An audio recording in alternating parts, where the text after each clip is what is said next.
Okay, my name's Dennis Gill with the Americans at Wartime. Today is 11/11/2019. I am in the Mission Barbecue up in Chantilly, Virginia, and conducting an interview with Angela White. Ma'am, if you could tell me your name, where you were born, and what year were you born in? Good morning, Dennis. Good morning. I'm Angela White. I was born in Memphis, Tennessee, and I was in 1966. Okay. What branch of the service were you in? I'm proud Army. Go Army. Beat Navy? We did beat them this year. There you go. And what war conflicts were you participating in? I participated in Desert Storm, Okay. and that was 1991 to about 1992 for about 7 or 8 months. Okay. And I was with 1st Cavalry Division out of Fort Hood, Texas, when we deployed over there. I believe it started in August, and we were there by September. Gotcha. Okay. And then again in Iraqi Freedom, is that I right? did do Iraqi Freedom, and I served with Big Red Run, and we came out of Germany. And they were actually, my unit was actually in Bosnia, and they pulled the Okay. unit out of Bosnia to go to Iraqi Freedom, Okay. and we were at Camp Warhorse in Bakuba, Okay. Iraq. And we fought with Fallujah, and we actually were over there when there was no tents, nothing to sleep in. Right. We were sleeping in our trucks. Okay. We didn't have the upgraded Humvees. Right. So Oh, that interesting. Yeah, we went over there and we made little metal doors. Yeah. So that was. Anyone else in your family that's veteran? Yes, my uncle Saeed, and my cousin Daphne, my Okay. cousin Tony, and that's all I can think of right now. But I'm sure. Oh, we have some Marines. My cousin William. Okay. We don't talk about Marines here. Oh, okay. No, We'll let them go. We'll let them go. No. My cousin Daphne was a Marine. Who else? We had one, Ronald Johnson. Okay. He served, and it's funny because they didn't know he was black, and he was so light-skinned that he kind of passed for white. Okay. So the family couldn't pick him up from the train station when he would come into Arkansas. Because they couldn't go. Right, Okay. because they didn't know Interesting. that he was black, because he was red-haired and freckled. Gotcha. So they didn't know. Interesting. Okay. All right. When did you join the Army? 1984 at 17, after I graduated high school. Okay. I wanted to see the world. And back then the slogan was be all you could be, join with a buddy and see the Right. world. Well, my buddies did not join. And my mom thought I was going to join the Navy because I'd always liked the Navy and I liked the water. Yeah. But the women had to cut their hair, so that wasn't happening. So Okay. the Marine women looked a little manly, so that wasn't happening. Sorry, Marines.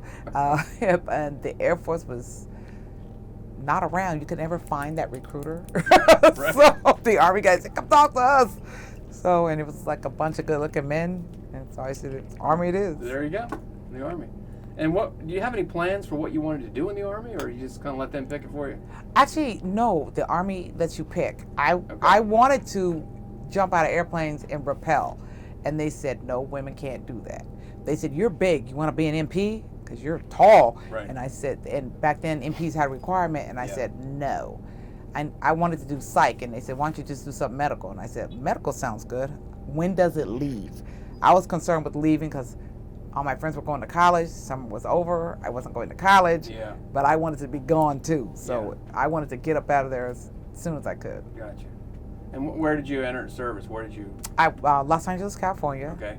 So that's my home of record. And I went to Fort Jackson, South Carolina for basic training. Okay. Then I went to Fort Sam Houston, Texas Oh, okay. for my job training, AIT, Yeah. where I became a 91 Alpha. Okay. What is that? That's a medical person. Back now they're corpsmen. I was just medical specialist back then. Okay. And what's your job description? What was your duties? So take care of people. My first duty station was in New Jersey. Gosh, the chaplain school, Fort Monmouth. Okay. Fort Monmouth, and it was a hospital. So I worked in a hospital. Yeah.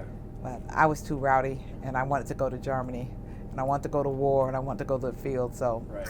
I was there probably 12 months, and I went to Germany. Okay. Best move ever. Is that your first time? Overseas? Overseas? Yes. So culture shock. Oh, no shock. It was wonderful. Germany has good memories. Okay. So we did things like reforge. We went to the field a lot, and we supported the infantry, and we supported the artillery, and we supported all of the units back then. Okay. I drove a 113. It's a little keeps up with the tanks. It's a tracked vehicle Gotcha. that keeps up with the tanks. Okay. Where were you? So, fast forward a few years, and Saddam Hussein invades Kuwait. Where were you stationed at that point? I was at Fort Hood, Texas. Fort Hood. I'll never forget it because Woodson and Everett were getting out the Army. And we used to call them the Twin Towers. And they were getting out, and we were getting deployed, and they were like, oh no. Because they were due to get out that day. Right. And it was August. And they were like, nope, y'all are going to stay. And they actually let them be rear detachment, and they took the rest of us to Desert Storm. Okay. I was a young E5 by that time. Okay. What were your thoughts when you heard about the invasion? Did you ever think that you guys would be involved in it, or that we'd be involved at all? Or? Well, I knew immediately because at Fort Hood, they're kind of like what they call rapid deployment. Yeah. I don't know. But even though they have tanks, Mm-hmm. so we started painting. We had to paint all of our tanks were camouflage, so we had to paint them like a brown. Okay. And we started learning, and they started giving us issues of the brown, the desert camels. Right. And we started getting classes and shots. And being that I was medical, I was giving the shots. Yeah. So we would getting people ready. They were giving us culture lessons, how to go over there, because the left hand over there is the toilet. Like, don't do anything with your left hand. And I'm left-handed, so Right. I was like, oh, don't do anything with the left hand. So because that's considered an insult. Okay. Because the Bedouins used to use it to wipe. Yes. So Okay. that was one of the things. So we were over there. My fondest memory is when we got gassed. I was in my mop suit for about 4 days driving through minefields that were supposedly cleared, but they weren't cleared. So in my ambulance, and we had a Humvee ambulance, we went over there with cut V ambulances. That's how old this is. You're probably like, what's the difference? No. One was a Dodge, and like a Ford Explorer, Right. and one is now the ones that you see now, the Humvee Okay. ambulance. So we went over there, and they said, take these and wreck them. And we said, okay. So we tried. That's when we figured out that they were top heavy. If you come at it from the side, instead of coming up front like that, they'll flip. And Okay. and we took those old cut V's over there, and they were terrible. And we got the Humvees. So my partner Jose, we were driving through the minefields, and I had to go to the bathroom. We've been in Mop Gore for like 4 days. I was like, I can't. Right. So I got out, and everybody laughed about me going to the bathroom in the minefields. I was like, y'all are killing me. I can't, because after what, you would go in your MRE bags, Right. or you would just pour it out and keep on driving, because Right. you did. But they were like, you're gonna get gassed, and I was like, I don't care. I don't care. Right. It's like at some point you're tired of 4 days of MOP level 4, and what people don't know what that is your chemical suit. You put on your full chemical suit. Okay. Man, you can sleep in that thing. You can, And this is when are you there now? This is at 91. This is September still? September, October 91. Because I was one of the few women who actually got attached to what they call a slice element back then. Okay. A slice element was slices of the infantry, the artillery, the tankers, the medical, the maintenance, and we were a slice element. So we were actually assigned to an infantry battalion or brigade, and we actually went forward. We went into Kuwait. A lot of the units didn't go. We were in Saudi Arabia, Camp Doha. I was trying to think of the name, Doha, and we actually were assigned to an infantry unit, and I had orders, and we went forward. And I remember seeing that's when you had battle lines. So Iraqi war doesn't have battle lines, but they had battle lines. So I could see you, you could see me. Right. They'd shoot at us, they wouldn't hit us.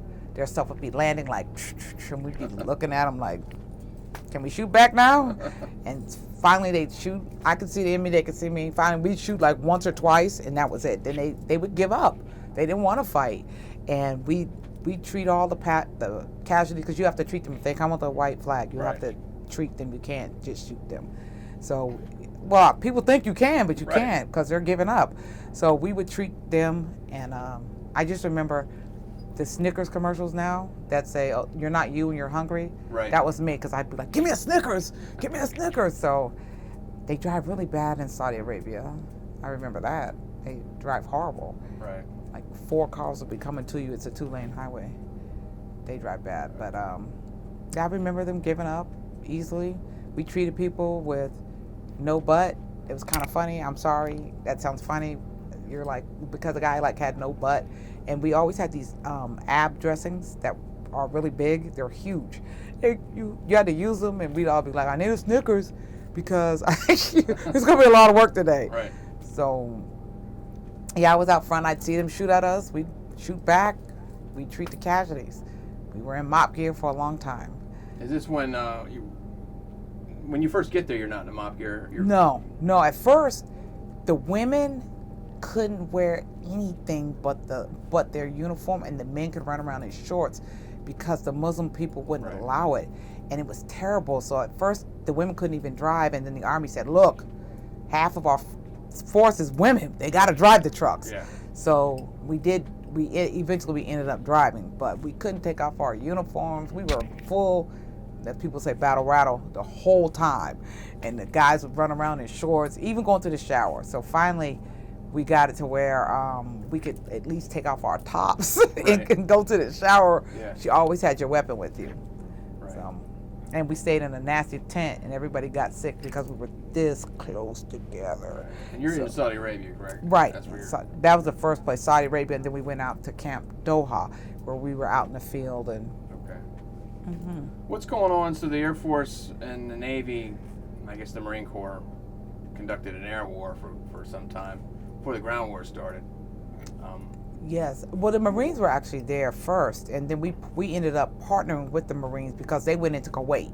Okay. And then I also went into Kuwait, and I remember a big sign that said, "Welcome First Cav from Big Red One," or who was it? Or one of the battalions. Right. Marine. There was Stryker Brigade. Stryker Brigade eventually became part of 1st Cavalry Division. Okay. They ended up kind of going with us, but they they were partnered with us. I just remember that. Okay. I just remember, but I didn't. I just saw the war. I just saw the patients. So right. So when the ground war starts, you guys start. Where are you as far as the war goes at this point? You in the rear, or are you up front with? I'm up the front. Guys? I'm up front with the guys. I actually went into Kuwait during the war because. Okay. So you're one of the first troops in when the ground war starts. I can't say we were the first, but because we had tanks and stuff, so it's a heavy battalion. So I want to say the Marines went first, and then maybe the light infantry, and then we came with the tanks and the artillery came. So I was going with them. Okay. And your mission at that point, you're essentially, everyone knows what a Navy corpsman is, right? So you're essentially doing the same job, but in the Army. Yes. So you're treating casualties as they come your way. Yes, and we had an ambulance, so we could actually evac if we had to. Okay. See, our job was to hire. How can I explain in the Army? Hire evacs to hire, meaning you don't have the assets, so I'm with you, and then I evac back to us, where we had surgeons or dentists or whatever it was, to save your life. Okay. And as far as troops on our side, were there a lot of casualties, a lot of guys to treat, or was it mostly you're treating Iraqis?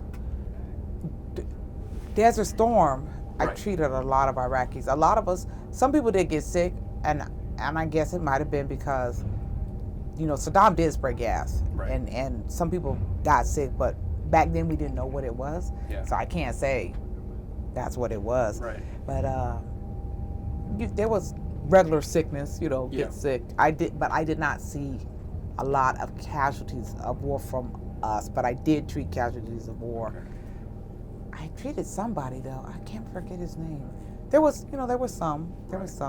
Get some people that get blown up or get some shrapnel and the burns, and you do debridement and clean them out. Now the guys that I've interviewed that were on the ground during Desert Storm, they all say that one of the things that surprised them the most, and they were the most unprepared for, was the number of people that were surrendering. Yeah. Prisoners of war, just overwhelmed them. They just give up. We shoot 2 times, boom, boom. Is that your experience as well? Yeah, our artillery shoots, bang, bang, and then you just see the white flags coming. Right. And they just they were giving up in droves.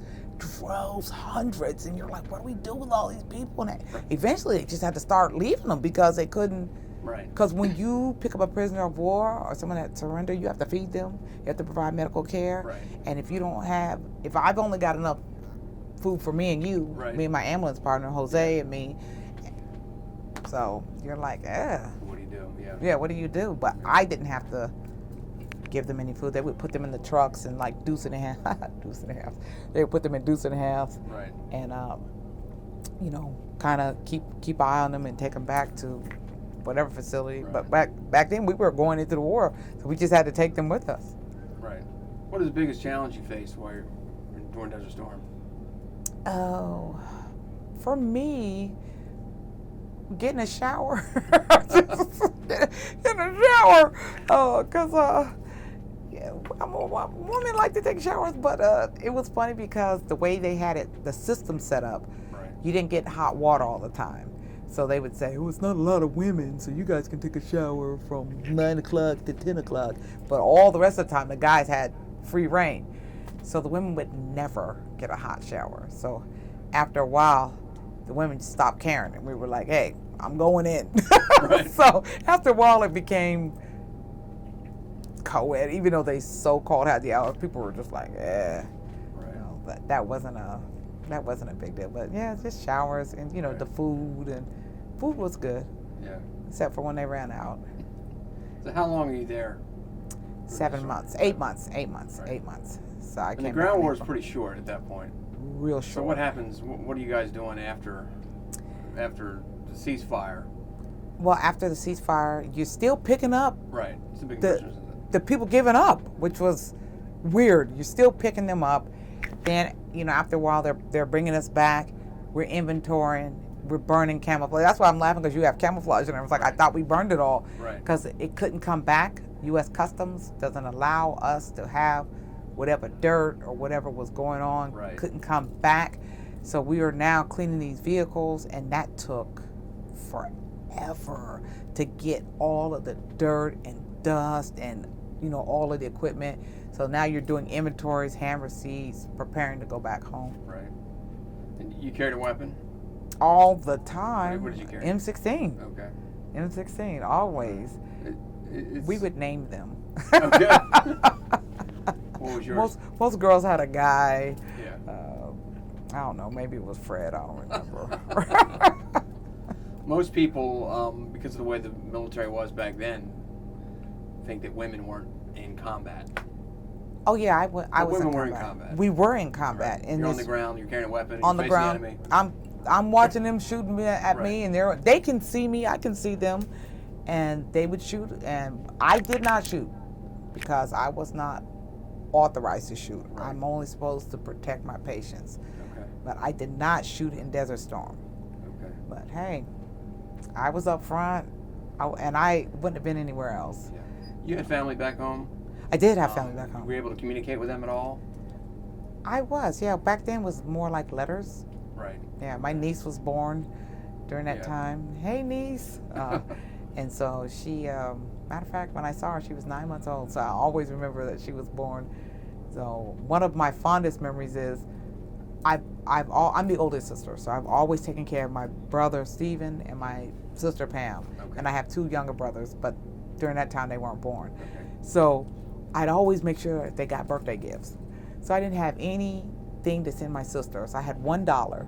So I mailed it to her, and I said, happy birthday. So ever since then, that's been our family tradition. It was a joke back then. She says, really? You sent me $1? She says, I did everything on this $1. I took the bus, I went shopping, I went all over the place. Thanks for the $1. So after that was the family joke. Right. So every year, everybody just gets $1 in their birthday card. So that's like our little family thing that still carries on from the war. Right. Was your Desert Storm experience overall positive? For me, Positive as war can be? Desert Storm Yeah. was positive. It was the coming home that wasn't positive, because back then they didn't really tell people that we were coming back. Okay. And I mean, some people were coming back, find their husbands cheating, find their wives cheating, Right. find people in their house. So I think the stress factor went up once people got back, and domestic violence went up, and people, why? well, you've been getting shot at Yeah. for 9 months. You come home and your key doesn't work. You can't get in the house. People change the phone numbers. Right. So that was interesting. Big challenge. Oh yeah. Yeah. Not just people think it's just the women that were cheating. It's the men cheating too.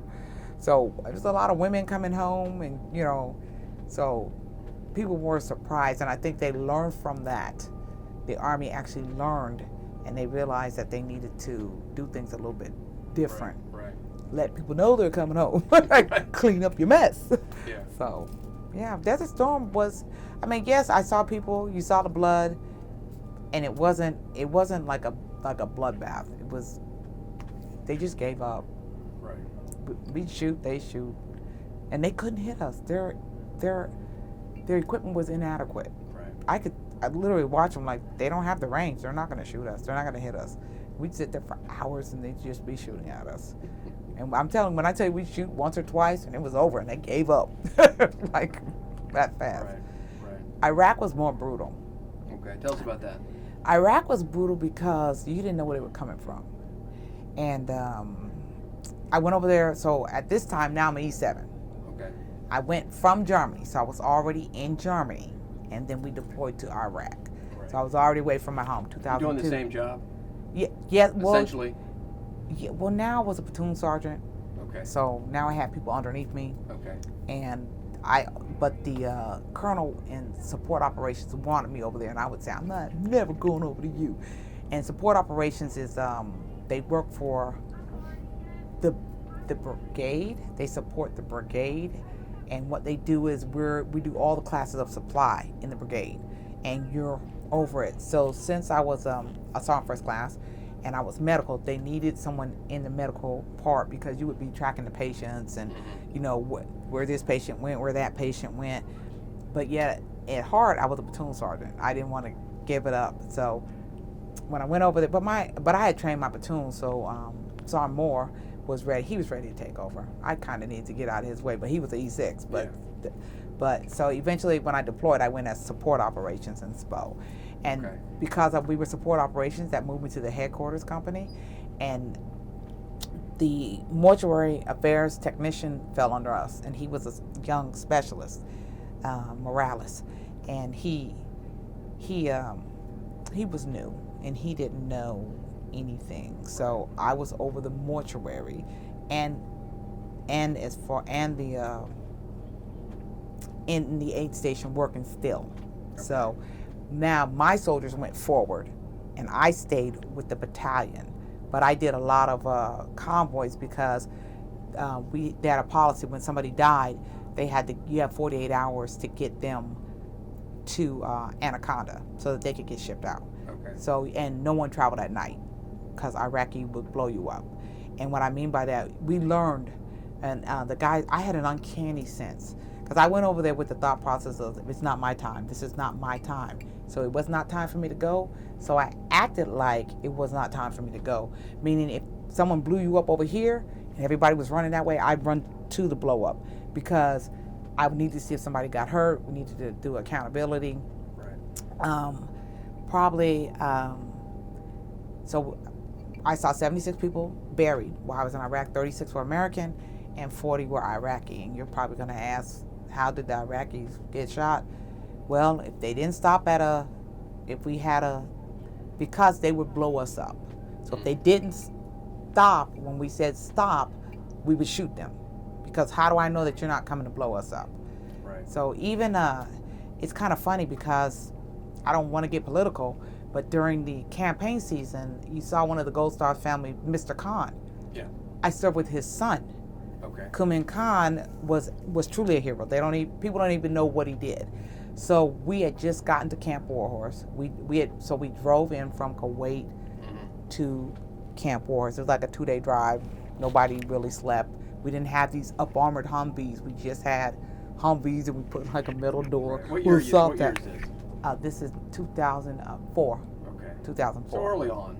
Yes. Yeah, I did. Yeah, I was always one of those. If it was gonna go, I'm going early. I was never the late crew. Yeah. So I stayed for 13 months. I was at the advance party, and I went over there with Big Red 1 out of Germany.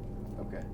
So we went, and what happened with Captain Khan and God, what's Sarge's name? There was two of them. They were on guard duty, and we just had a little piece of rope. We didn't have anything. We had what they call Heskos, and Heskos are just dirt. Okay. And it's a little fenced-in dirt thing, and we had like a rope. Stop! Don't come in here. And the suicide bomber was sitting in the car, and he was sweating, and him and Captain Khan kind of stopped him. He was trying to tell him, and the guy didn't want to blow himself up. You could tell he didn't want to do it, and it was too late. Captain Khan calmed him down, because he could have just rammed the gate and got more of us. Right. But he stopped him, he calmed him down, and him and, oh gosh, come on, what's our first class name? I cannot think of his name. He got blown up, but he lost his hearing, but his hearing eventually came back, but Captain Khan ended up passing away. Right. And I remember our S2 was freaking out, he was running around, and he had can I be graphic? Am I allowed? Okay. He had the suicide bomber's his head in his hand, like the face. Yeah. And I like punched him. I was like, calm down, dude. Give me the head, put it in ice, because they can ID the people. Right. So we had about 25, that was a mass count. So we had about 25 people that got injured during that. And so there was a lot of panic on our, they called them FOBs, forward operating bases. So there was a panic on that. But Captain Khan truly saved a lot of people. And that explosion was like nothing you've ever heard before, and the ground rattled. So, but one of the things I remember, other than that, Captain Khan was good people too, and he was very handsome. He was very handsome. A lot of the women, he was single. A lot of the women were like, whoa, he's gorgeous. And I used to be like, he's an officer, let it go. But he was so he and we had worked together, but he was over the guards. So that story is one that I remember in particular. And General Petard, he's a general now, he's retired. But back then he was Colonel Petard. He was our brigade commander. Okay. He was amazing. He was awesome. He was the best people to go to war with ever.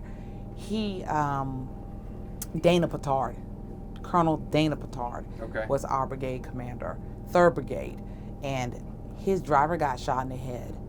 And I remember Lula Golden was his medic. And I remember her bringing him in, and she was freaking out. And I love her. To this day, we're still friends. Me, her, and her husband are still friends. I just remember that one. And I just remember the colonel trying to take care of his people. He was a colonel that was out the gate. He was never one of those that was inside just to be safe. You had some people that were scared in the leadership to go outside because they'll blow you up. Right. But you just need to know what was going on. Like, for me, I went out the gate probably, let's say I was there a year, at least, let's say 70 times. So that's an average of at least once a week, because of support operations. So we would go out and check the water, the fuel, but I always knew when something wasn't right. And they would say, get away from us, Dr. D. And I was like, stop it. They were like, every time you come around, we get bombed. So everybody knew we would get bombed for breakfast, so nobody would eat breakfast. Right. But they never bombed us for lunch. So lunch was like a party. You go in there and see everybody, how you doing? How you doing? Or we'd pick who's gonna go to breakfast. Okay, you go to breakfast and you get all the meals. And you come over here. Like, we would rotate because they bombed us for breakfast every morning. They could never hit us, but they always bombed in the morning, and we were like, okay, what time is it? Okay, the bombing starts. Now, that sounds so funny, but at first you can't sleep, and after a while, you sleep like a baby. And we were on Camp Warhorse. They had the soldiers from Georgia there, the Georgian soldiers. They were interesting. They weren't used to women, and they kind of had that Russian mentality. So they would follow us to the girls' bathrooms, and the women didn't like it. So eventually we started beating them up. We would fight them, like, don't come in here. Because they'd be outside our bathroom, and then the women would like be fighting, like, and they were like, stop beating up the Georgian soldiers. That's funny because people don't know about that. And then, so, we lived in trucks, and then eventually we got connexes. First we lived in a big tent. Those tents suck because everybody is sick. Like, if you catch a cold, you have this much space. You have as big as a cot, and literally maybe enough room to put you. Usually you didn't even have room to put your legs on the side. You had to put them on the end Okay. and pray that your cot didn't flip over because you just didn't have Right. that room. And so Right. eventually they got real connexes, and they made houses out of these connexes. Okay. Ingenious. That and the Hescos. But I can say we got good food when you went for lunch, because that's when everybody picked up their supplies, Okay. and they picked up whatever they needed, bullets, whoever was going into conflict, first aid material, whatever it was you needed. That's when you came to Wild Boar Horse and you picked it up and you went back, because we were in Bakuba, the area, Diyala province. Okay. So that's where we were located. But Iraqi was scary because you didn't know where they were going to blow you up. No Right. servicemen, sailor, Air Force, Marines, we don't give kids, we want to give the kids toys, candy, and food. Right. And we would give them our MREs, and guess what they used to blow us up with? Not the candy, the MREs, and they would use the toys to blow us up. Mm-hmm. What they would do is they dig potholes, they put the toy or the MRE in the pothole, and they use low technology. Right. And that's what people don't understand. And they said, what do you mean low technology? I said, we all got all these phones. We couldn't have cell phones back then. So they would use like a old something to trigger it. But the problem was finding the trigger person. And they were smart, because what they do is they'd watch the convoys. And if you know anything about convoys, the first truck's a gun truck. Right. Second one's like your supply truck, slow and, slowing down everybody behind it. The third and fourth are like the people in charge. They'd wait for the first two trucks to go by. They'd either shoot the gunner, because the gun trucks only got the gunner. They'd shoot the gun truck.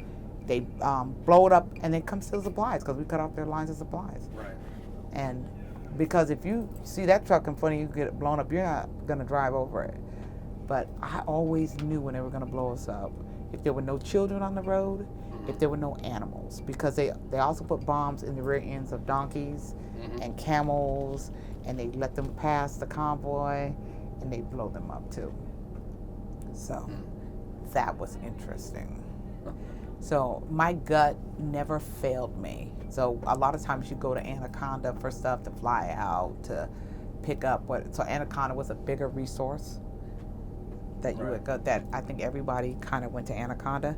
And I knew, because we knew we had to take the anybody deceased had to go there.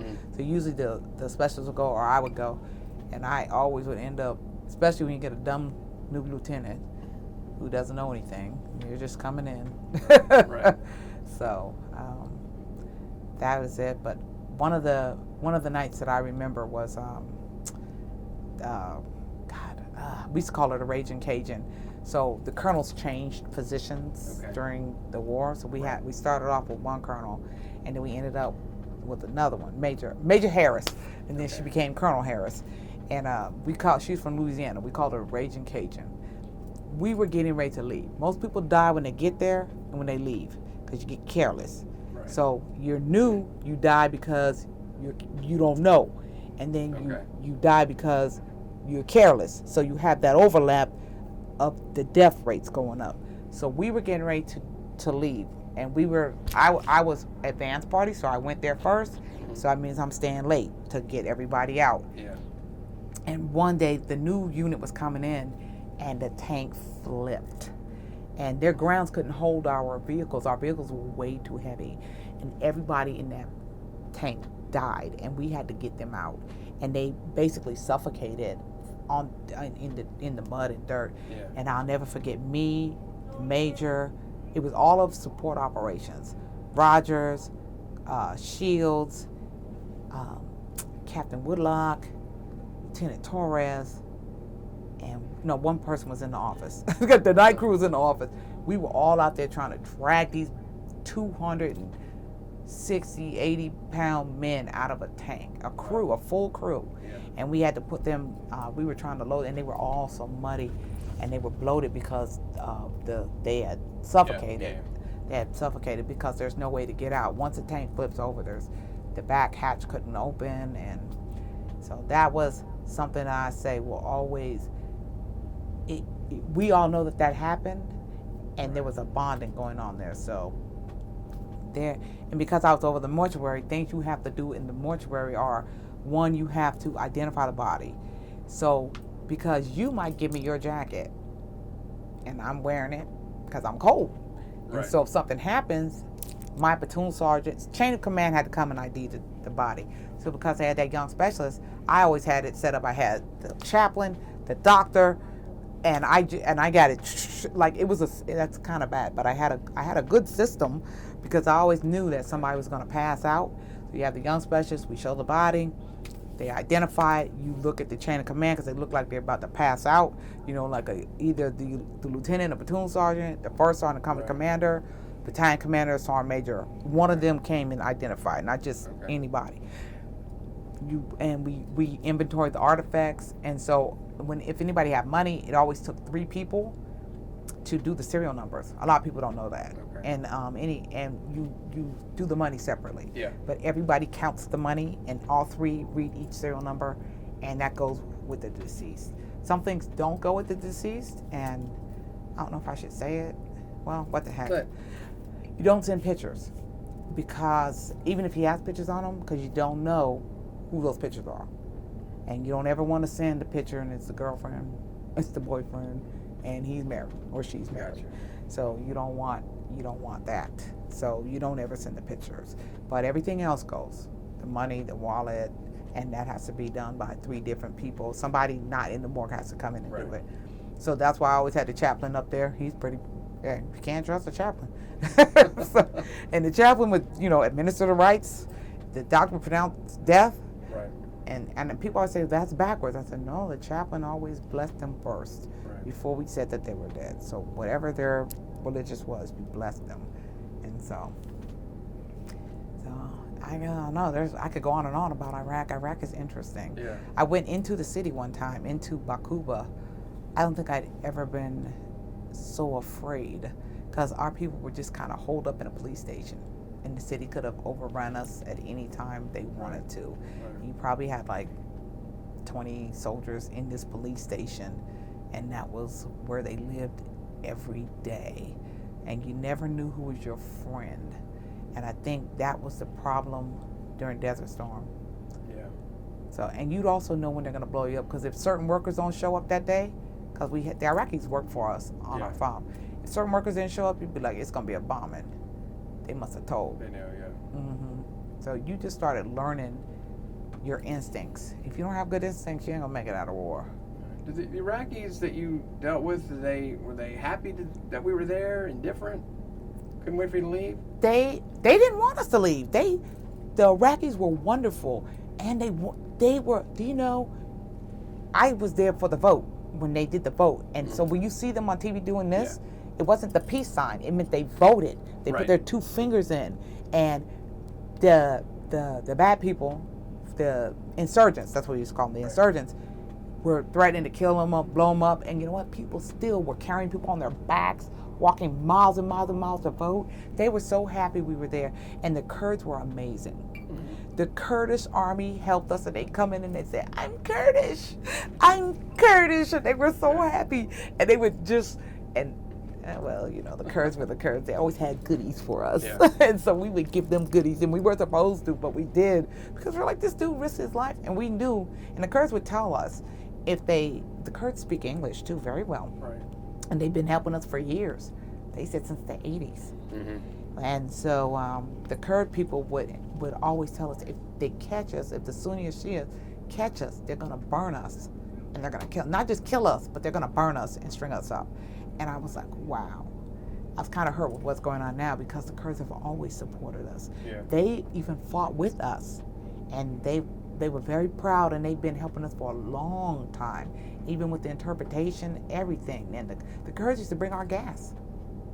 They brought our fuel to us. Right. And we had fuel, what they call blivets, like water blivets and fuel, so you could fill it up. And I knew how much, the Kurds would bring the fuel to us. And then we'd fuel them back up, and they'd go, because they couldn't. Remember, nobody was supposed to be on the road at night unless it was, an attack or something, because we knew that they'd blow us up. So they had no battle lines. They had no no, like Desert Storm was, I see you, you see me. You're shooting me, we're gonna shoot you. Right. Pretty easy. Don't cross this line, because that's their area of operation, because Right. you're going in the enemy territory. There was nothing in Iraq.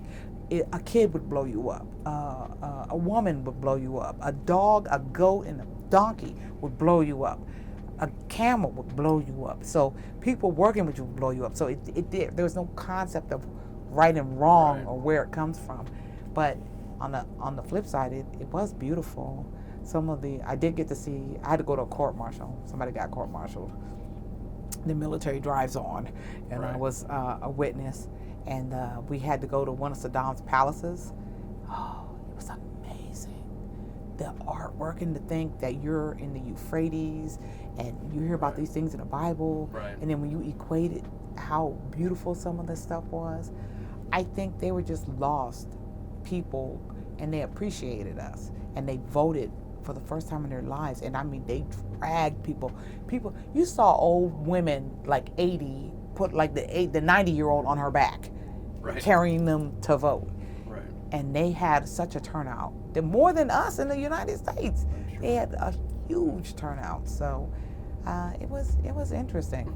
Yeah, war. We treated. So I talked a lot about that, but we also treated 565 patients. So I also worked in the aid station, even though I was supposed to be doing the numbers, and I'm a medic at heart, so no one gets to get blown up and I'm not helping. Right. So 565 trauma patients went through there.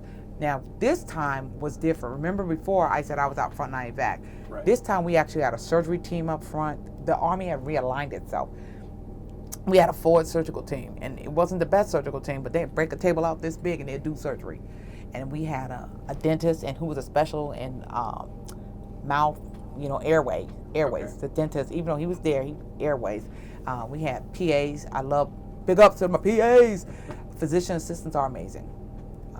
I even have a friend now who lost his leg. He lost one below the knee, one above the knee. Him and his wife were both serving. And so he's doing now. He has his prosthetics, and God's funny. They never had children, and he lost both his legs, and then now they have two. Wow. Yeah, that's crazy. Yeah. Wow, that's interesting. How did things change? Over a decade now has passed between your first deployment and your second deployment. How have things changed for both the Army and for women in the Army? So our role changed as that's funny you said that, because I got the combat medical badge in the very first war in Desert Storm. And 10 years later, people didn't believe that women were authorized to have that badge. And I used to have to walk around with orders in my pocket and show them, yes, I was authorized to get it, I earned it, I got shot at, I saw people get shot, I treated patients. Then it was more accepting and our role expanded. Me personally, Angie White did not have any problems with the men. I did not have any sexual harassments. Maybe I had too much rain, maybe they were scared to death of me, I don't know. Me, I cannot speak for every woman. I can say I did not in either war have any of those challenges. Okay. So that was not an issue, except the Georgian soldiers, they didn't do anything, but they were getting close. Like, I think they never did anything, so I will not say that. But you could just tell that they weren't used to women. So I think the Army evolved because we did a lot of technology. It's amazing. Technology just, like, from 1 and 2 was huge, because we had the Blue Force tracker, and that was in our little machines, and you could like plot and look at maps. And I'm old school. I pulled out a map and day one, and we're like, yeah, okay, just go straight, but just drive through the minefield. And now it was like, oh, okay, Right. So technology, I think my role as a woman had grown because now I was in charge. See, before I wasn't, and I had to plan things for a brigade. And here I am, a medic, and people didn't even know I was medical. They would say, are you a supply? Are you a mechanic? Because you know more about the parts. I said, but it's just what, it's what you do. You grow in any company. You grow, and you have to do different things. So I appreciated war. There was good and bad. War brings out your strengths and your weaknesses, and Okay. Yeah. and it's a forever bond, whether you like that person or not. And I'm just happy that for me, Iraqi Freedom definitely brought up my strengths, and I was able to save lives and help people because I have a friend now. The supply pickup. Remember, I told you they would come usually by lunch. So 2-2 was the infantry division, and they usually came in around 9 o'clock. They weren't late, and they would get their fuel in. So like 9:05, I said, something's wrong. They're not here, and everybody was like, "Oh, you're all right. There's nothing wrong with them. You're just late." And I said, "No, go find them." So we had a quick reactionary force, and I said, "No, something is wrong." 2-2 had got attacked. It was 5 vehicles, and they got attacked. It was maybe, let's say, 20 people got attacked by 70 insurgents, and they blew up the fuel truck. And one of the guys was on fire, and Daryl, and to this day, he always says the first person he saw was me. And he says I'm his angel. And he used to tell his wife, if she calls me, she needs anything, and he got burned, and he was one of the most handsome men. I just remember how handsome he was. And God, thank you for the treatment, because now you wouldn't even know he was burned. He's beautiful. Wow. Yeah, he's still as there's no scars. Nothing. There's no scars. And he always says, the first person I saw was you. And he says, and I know it was you who sent the people out looking for them, because if I hadn't sent the people out there, you got 20 people trying to fight off 70-something people. And Right. Patrick Hyman, yeah, a lot of us are still friends, and some of us just have that unwritten code. But for me, it was okay for me to talk about things. Like we had email, which was nice. You know, you could go for Right. you got like 15 minutes, and you could go email your family, and which was nice. When in the first war, you waited 4 hours, and you got 15 minutes to talk on the phone. Right. And I remember crying because you only got, like, if you called and somebody wasn't home, and you waited 4 hours, you're like, Yeah. hello? And you're trying to call, and you're calling, and everybody collect. Then this time it was different. They had a little phone center. It moved smoother. Right. And then, technology, like, but now these young soldiers can go to war and they have cell phones, which is crazy, because they always said, no, the enemy's going to pinpoint your location Right. based on your cell phone. But I guess, technology has changed. But we didn't have any of that. But you still burned the feces. You still burned it in Some both things never wars. change. That never changed. You Okay. still had to take it out, and you still had to burn the trash, and you still, yeah, I always say you haven't lived if you haven't burned the shit. I'm sorry, I gotta say it. You have to burn it, Yeah. and a shortage of toilet tissue. You've had time to reflect on your service and during wartime. How do you think that's affected you? I did get a little, I got mean when I came back from war, and when I went to Fort Bragg, I'd be like, you only have a cold. Well, you can't do that in nursing. Right. So I don't do nursing anymore.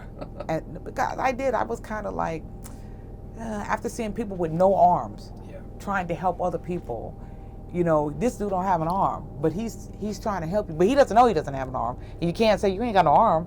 You have to sit them down. Yeah. And then you're in here whining about a cold. I could care less about your cold. Right. Like, get over it. It's a cold. You get one every year. So you can't have that mentality. So I had nightmares for a while. So I still have the nightmares. I still get the ringing in the ears, Yeah.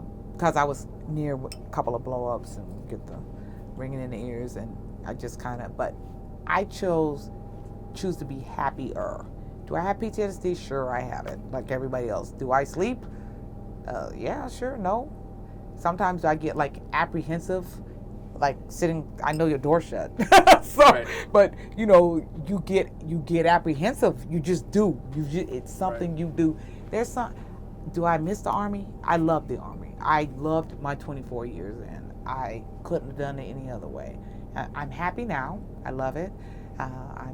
But you miss the teamwork, and I just think men harbor that, and the women. I talked to my family.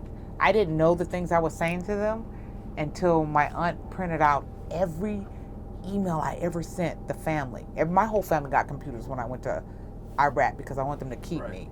So she printed them out. I was reading them. I was like, I told you guys all this. I'd be saying things like, oh, this girl lost her arm today. I never said names because you can't. Right. But I would say things like, oh shit, I'm getting blown up. Love you. Talk to you later. Right.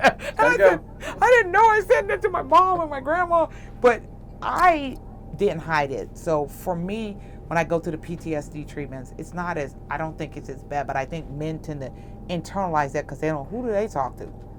I told everybody what I experienced, even the good, the bad, the ugly. You know, I even told him about the guy running around with the face, and I was like, yeah, I punched him dead in his face, and I was like, give me the face, give me the face, because he was freaking out. He was getting ready to lose it. Who runs around with a head? I mean, right. You know, but you can't do that. We got all these other patients. You know, I remember one day when first I was getting ready to lose it, and I looked at Top, and I was like, Top, it's okay. But we got 25 live people we need to take care of. You can freak out later. Right. You know, sometimes you just had to be that strength in that rock. So for me, war, I know that there's nothing I can't do. I already knew that anyway, but you go to another level. Right. Especially when you're blown up and you might even be a little scared, but you still do what you do. Yeah. That's what we do. We're soldiers. We're gonna do what we do. Right. Some people are really, really scared, and then you gotta support them and let them know. But I think my proudest moment was when I got back, and you know how people get awards, and they were giving out awards, right. And I could hear the soldiers grumbling, and the soldiers said, how come Sergeant White didn't get a Bronze Star? She should have got a Silver Star, a Bronze Star. And I was like, whoa. And I don't care about awards. If you see me, I'm racked out. But I didn't care about that. But apparently some other people cared if I got an award or not. So that was kind of interesting. So I do have the Bronze Star, which is funny because it means a lot to while you're in, but when you get out, those things don't really mean that much to everybody. So if I say, oh, I'm racked out, they're like, what does that mean? Oh, you got what? Yeah. But it's still nice to know that you earned all that stuff. Right. So, yeah. And I'm very proud holder of the Combat Medical Badge and the Expert Field Medical Badge. So very proud, and I had the Expert Field Medical Badge since 1988. So, and I was teaching that for many years, but in the Combat Badge, and I rock my first calf, because you could get a choice of which combat patch you wear if you've been to more than one conflict. Gotcha. So I always wear first cav because first cav is the biggest patch in the United States Army. Gotcha. And that's my first conflict. Right. So I always have a little love for them. You were awarded the Bronze Star in which? In Desert Storm or in Desert Iraqi? and Iraqi Freedom. Iraqi Freedom. Yeah, Desert Storm. I didn't have enough rank, so I don't know if I got an MSM or probably an ARCOM. I was the E5 back then, so they probably just gave me an ARCOM. But I did get my Combat Medical Badge then, so that was even more proud to me than the other stuff, because it used to piss the guys off, especially the ones with rank. And I loved it. If you could tell, I was kind of a cocky little young thing. So I didn't mind pushing the buttons. But I'd show up at units and they'd say, you're not authorized to wear that. You got to go for EF and B. And they'd be like, oh, this sergeant went to war. Because a lot of people didn't go to Desert Storm. Right. A lot of people went to Iraq, though. So there's a difference in the concept now. Right. One of the missions of our museum is to record stories like yourselves and to preserve these for decades. Oh, I'm going to be saved. Somebody might see this in 50 or 100 years down the road. Well, hi. What message you want to send them? I want to say that I loved my career. I loved being in. I wouldn't have done it any differently, except for maybe when I got in trouble. But who doesn't? Right. But I think it made me more of the person I am today. So I loved it. Right. I loved being a soldier. I'll always be a soldier. So that's it. That would be my message. And yes, you're going to go to war, and you're going to work with other branches, and you'll be okay. And if you don't, you'll still be okay. Right. I know that sounds crazy. It may be your time, and it may not be your time, but do what you have to do. I just think people that serve, we're a different breed. And there's nothing I can explain about that. Nothing. We just have a different, we understand things. I actually wish everybody would go through the Army for 2 years. Oh my God. some of these civilians drive me crazy. They can't come to work on time. Time, huh? Time. Well, on behalf of the Americans of Wartime Museum, I thank you for taking the time to tell us your story. Oh, thank and, you. And I want to thank you most of all for your service. Oh, thank you.